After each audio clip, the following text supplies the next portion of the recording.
includes news from Jhelum, where on the special direction of Punjab government an awareness seminar was organised on the occasion of Dengue Day in District Council Hall under the district administration, in which heads of all departments, citizens and media representatives participated.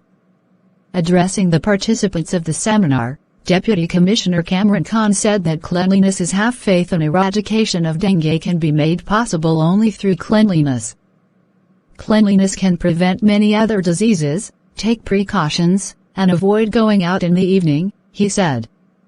To eradicate the dengue mosquito, we need to make special arrangements for cleaning our homes, offices and all other places to prevent it. We must all work together to prevent dengue, he said. Cemeteries did not allow rainwater to collect on the roofs of houses, tire shops, and covered pots and tanks to store clean water. At the end of the seminar, an awareness walk was conducted from District Council Hall to Kachehri Chowk and awareness pamphlets were also distributed among the citizens. Participants held posters and placards to raise public awareness of dengue prevention precautions.